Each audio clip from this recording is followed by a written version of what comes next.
I want to end the pod on a lighthearted question for Mr. Codestrap. Do you know what the question is, Codestrap? Have any idea? Hit me, man. Any idea? What is it? You have no clue. Why did you join a company that Elon Musk just paid a lot of money to acquire? Already at 528 followers, you're like, you're here. Why'd you join? You said you were never gonna do it, and now you're here. Why are you on? By the way, everyone should go follow him. Let me just share it again. Yeah, what's your logic for being here? Well, I'm glad I joined because, like, dude, that's where you guys all are hanging out. I didn't even realize how much stuff goes on every day. You know, like it's crazy, like how active you guys are. I'm actually like having a lot of fun on there, but I mean, to a degree. So I decided to join because I was like, you guys all saw the report that came out about the shadow banning, right? And yes, we did. We did. Like, I knew they were full of shit. Like, Twitter was completely full of shit. They're anti-democratic. They're completely anti-free speech. Look, the prototype of people who think they're right is always the one that is like on the wrong side of history. It's like whenever you have people engaged in black and white thinking who believe they're right and everyone else is wrong and everything else is a threat to them and a threat to whatever, go back and look at history and see what type of actions they took. Like people who are intolerant of other viewpoints, people who are intolerant of other people, who dehumanize them, who engage in a lot of the things we see said about people today for whatever they believe. I don't care what you believe, but like like you can see the behaviors repeating, and you can almost insert any ideology into that rubric where you get a group of people who believe they're right and they're justified in doing whatever they want because they're right. It doesn't matter what the ideology is. It's interchangeable. The human behavior is consistent. And I didn't want to be part of supporting an organization that was fascist in my view. Like, and fascist not in the real meaning of the word, what it means. It more the pop culture definition of it, which is like, we will squash dissent and we demand conformity. Like, and it really doesn't matter what the ideology is. It doesn't mean, even if you feel you're living up to a noble cause, the right way to achieve noble objectives is to not use those kind of tactics. And I never liked the organization because of that. I thought it was horrible, atrocious. So Elon exposing a lot of this stuff kind of compelled you to. Yeah, well, the fact he exposed it, like, really is what it was. It was like, this is a guy that's going to war with the worst actors in the country right now. Like, I think big tech, the people that think this way and think they're justified in their actions, are the real threat. I mean, the never forget, never again, all these things we learned in World War II, they were lessons about what human beings can do to other human beings. They weren't, it's not about the one human being like Hitler. It's about all of us. I always encourage people to go learn about the Stanford prison experiments, because if you think, there's even I think it's an MIT professor who asked his class, like, would you have been abolitionists if you were around at the time of slaves in America? And because at that time, the slave trade is still going on today, in case you don't know. Like, it was a worldwide phenomenon, a huge part of economics back then. And if you had risked being an abolitionist, you probably would have lost your property. You would have been excised from society. You would have been a complete outcast. You may have been killed. One thing more for you, Coach Red, before you continue. I mean, look at what Mr. Beast tweeted the other day. If someone offered you 10,000, but if you take it, a random person on Earth dies, would you take the 10,000? 44% of 1.8 million people, so 833,000 people said, yeah, they would take 10,000. And I said, well, yes. No, but you just have to put one more variable in there. If the person's a Trump supporter, right? Right. Whole poll changes. Yeah. Right? No, I said yes. I said yes.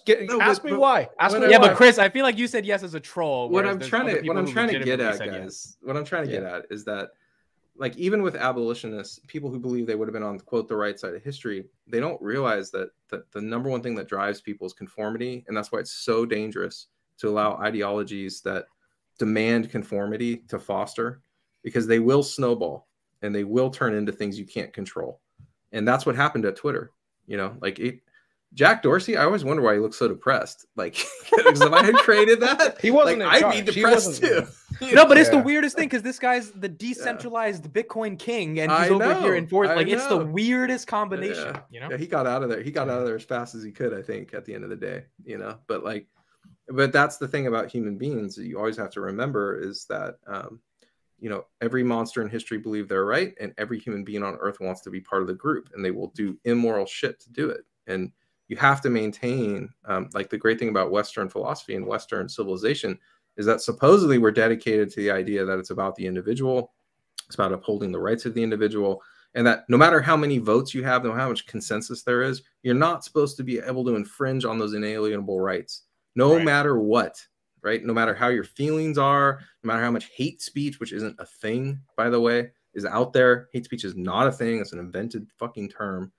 There is a legal standard for speech. It's been around forever. It's enshrined by the Supreme Court and the Constitution. That's the standard. And if you're an American, you're an American company, you're upholding anything other than the free speech standard, I start to wonder about like where that goes, especially if you have the capacity as a tech company to suppress any viewpoint you disagree with, and then to see it weaponized in the real world. So like Twitter became a weapon in the real world. I remember seeing during the Summer of Love and 2020 riots when people were using Twitter to target people. You know, I remember one video from my neighborhood where this girl was on Twitter and she says, because the guy's flying a Trump flag, puts up a Twitter video of him and says, Twitter, do your thing, and had his license plate on there, you know, zoomed in on his license plate. It's like they were not only suppressing it, but it was a platform that was actively used to dox and target people, and they did nothing, you know? And so like I absolutely hated it. And to see someone like Elon Musk come in and do more for freedom and free speech than anyone in Congress, than anyone else out there in big tech, as much as they want to talk about how much they love freedom and all this crap, to see him come in there and do that, I want to do everything I can to support him. One of the best things I can do to support him is go in there and use the thing, you know? So yeah, that's why I did it. By the way, I put yes on the Mr. Beast question because I was on the damn L train and I was pretty sure someone was groping me the entire time. I was like, bro, yo, Thanos was right. The entire time. Every time I'm on the subway in New York, I'm like, bro, Thanos was right. He should have snapped that shit a couple of times, man. That's how I feel. Oh my goodness. No, totally. Yeah. No, you know, and by the way, I see people always like making false equivalences, like, or not false equivalences, but they always want to say like, well, what about fucking January 6th? What about this? What about like, dude, I'm against anyone or anything that goes out there and tries to target people and tries to tear down the principles enshrined in our founding documents. And then like, if you are so far gone that you can't even go back and read like, you know, Adam Smith, or you can't go back and like read Principles of Liberty, like John Locke and On Liberty, and understand what I'm talking about, like pull your head out of your ass. Like the idea that there's one orthodox view and it shall be enshrined and everyone else will be punished and persecuted until they get in line doesn't matter what the ideology is, you know? Like I have never been a fan of Donald Trump in my entire fucking life. I'm not a fan, dude. I opposed him from day one because I felt the guy was just completely toxic. But like the point is that we all need to understand that regardless of our views, if you create a system in which there are people who get to choose who gets to speak and who doesn't get to speak, the net result of that is going to be a system of conformity. And what that lends itself to is tyranny, because people, again, they want to be part of the group, right? And if what is amplified is intolerant and what is amplified is it's okay to do violence against the Nazis, people are going to rally around that, you know? It's going to become a thing. Again, go look at the Stanford prison experiments. And I'm against anything that uses technology as a weapon to do that. And that's exactly what happened at Twitter. Like, exactly. You know what's really sad, right? I don't know if you guys saw this over this week, but Kristen Sinema, who's one of the senators from Arizona, she changed her party from Democrat to Independent. And let me tell you, some of the comments that I saw on Twitter were freaking egregious. She votes, like if you look at her voting record, 93% of the time with Democrats, okay? Because she's very liberal. She originally started off a Democrat, but the Democratic Party's kind of moved almost away from a lot of the stuff. So she said, no, I'm going to do what's best for Arizona. So she's right now, she's an independent. Yep. And let me tell you, the things that people are saying about her, oh, you're a traitor, you're secretly a Republican, blah, blah. And that happens to Republicans too, that don't fall in line with the Trump thing. They're like, oh, you're a rhino. Come on, guys. Like, dude, there are things when you elect a person, you elect them based on not what party they're part of. Dude, I don't like go like, okay, let me see. Am I going to elect a Republican today or a Democrat? No, I'm like, who's got the best ideas? Who's going to vote? I mean, who's going to fight for me? Right. Yeah. And people have really lost that. And it's kind of sad. That's the one part of the polarized like world that I don't like, where everyone votes on party lines for everything, and it's the stupidest thing. You know, yeah, no, vote for what's good for your constituents. When did that change? You know, where I think the number one thing people should always remember as Americans, like the number one thing. So I made a shirt recently.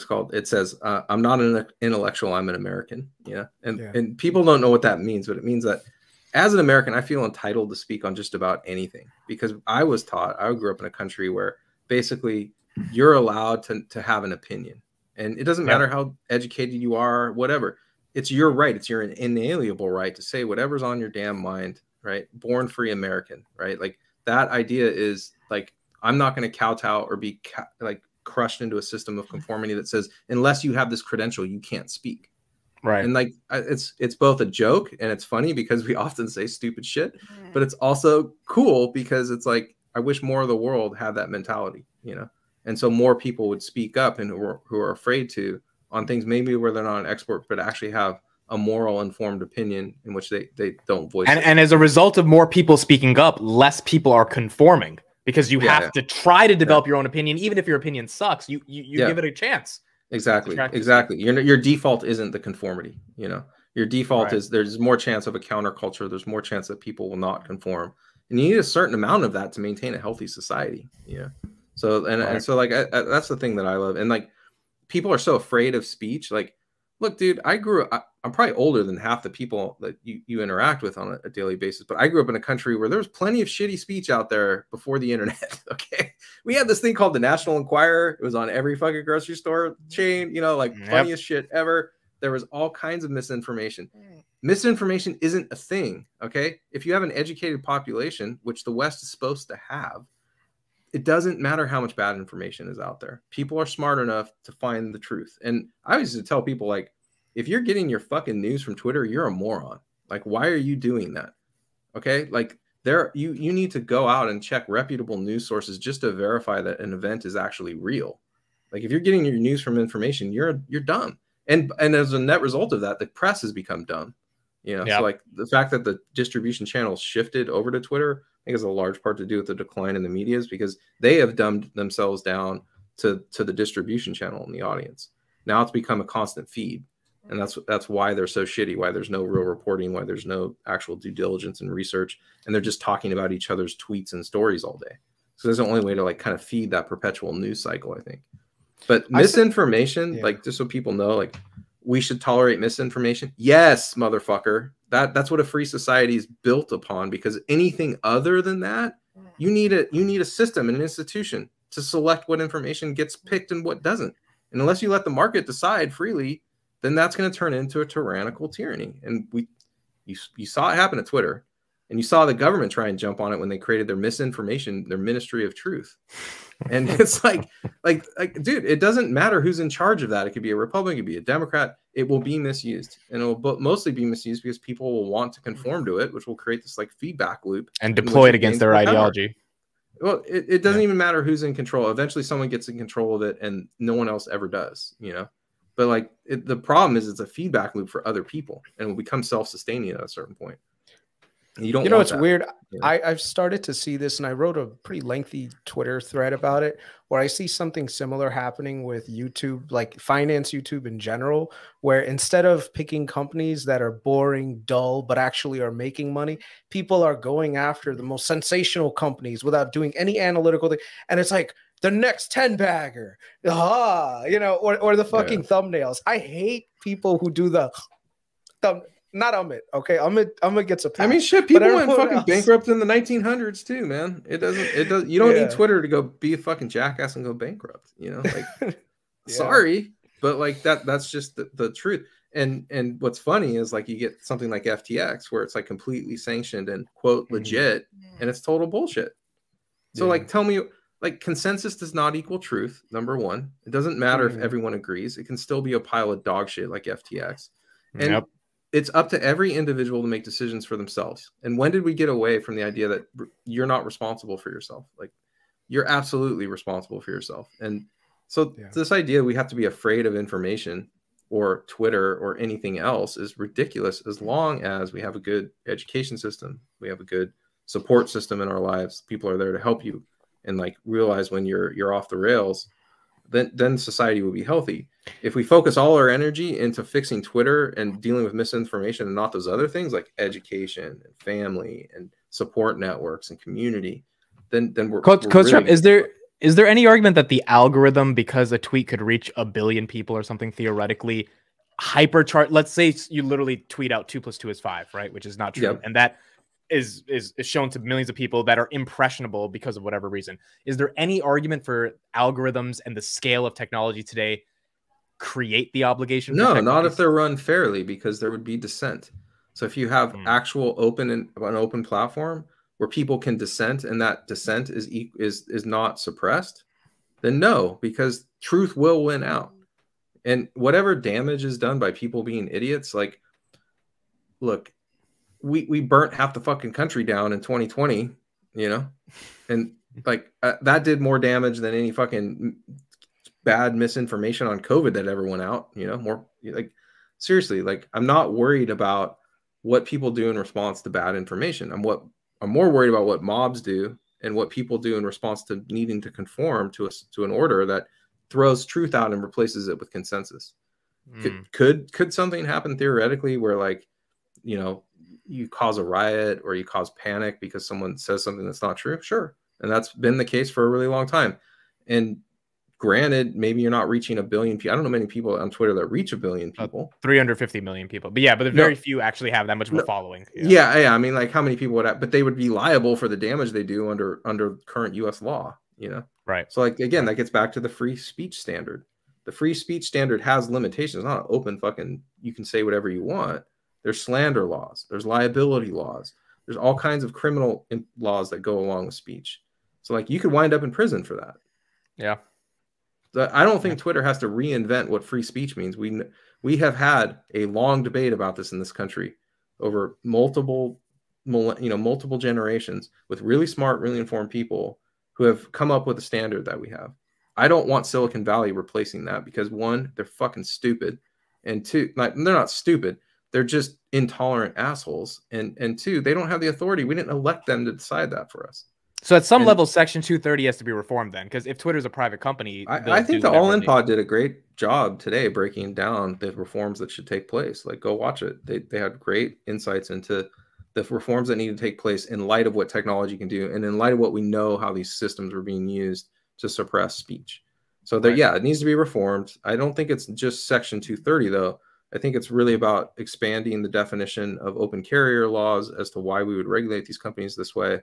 There is this idea that Twitter is part of the town square today.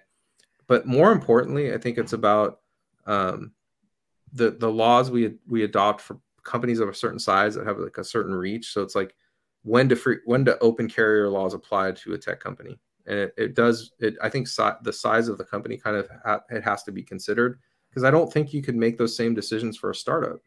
Like, Amit, I don't want to put you under the same regulations as Twitter, you know. I don't think you would want to fall under that. And if we're not smart, then we're going to create a situation in which we kind of outlaw competition through regulation. And so we have to really be smart about this. Like, when we're going and trying to, even things like GDPR and things like privacy laws, like, if you don't consider the scale of the business, what you'll do is stifle innovation. And companies like yours will never get off the ground, you know? So, like, we have to be very smart about, not in this digital age, not only recognizing that there are new things we need to regulate, but how we regulate them. Because if we enshrine Apple and Facebook and Twitter into the next generation, you know, for the next 100 years, simply because no one else can do the legal compliance to compete, no one's going to benefit from that, you know? So we have to be very smart about what we ask for. Arnie, you had a question. What was it? Yes, I was willing to see the same topic, but from a slightly different angle. Is misinformation, this kind of superficial content that is produced on YouTube just to follow the algo, just a human need exacerbated right now by the crazy amount of dopamine that we need? Yeah, dude, I hate. Yeah, it's human nature.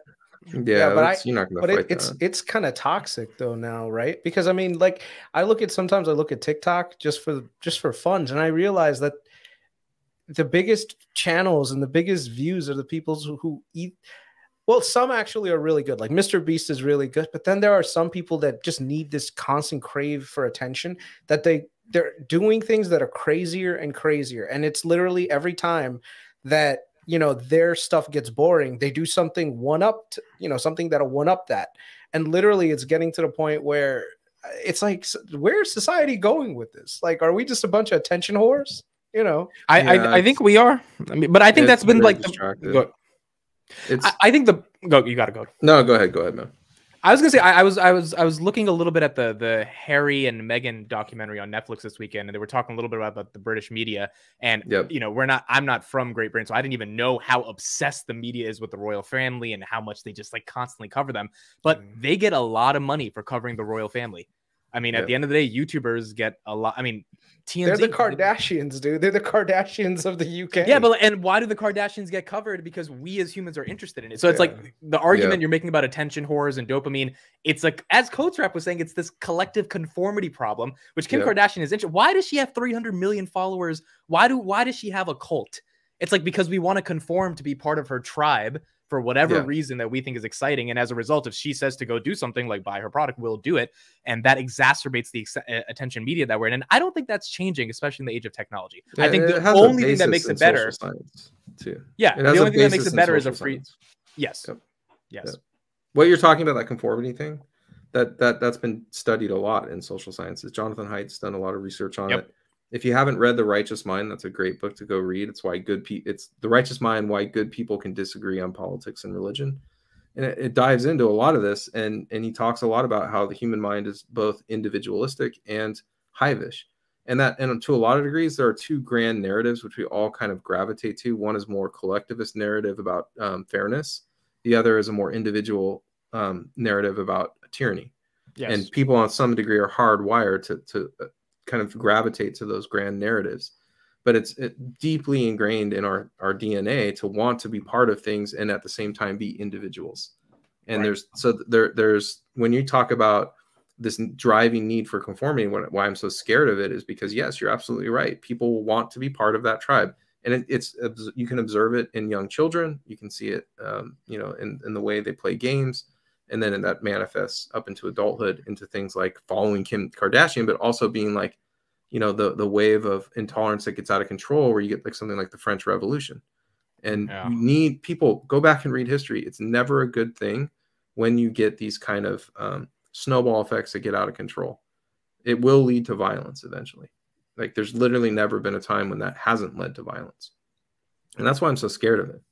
It doesn't. And again, I don't care about the ideology. What I care about are people who believe are right and demand conformity in all X or Y. All these people who aren't us, they're bad, right? So like that's a situation and never ends well. And that's why I was very, very skeptical of Twitter. But again, want to support. And that's why you joined Twitter. That's why I joined. I want to support the man.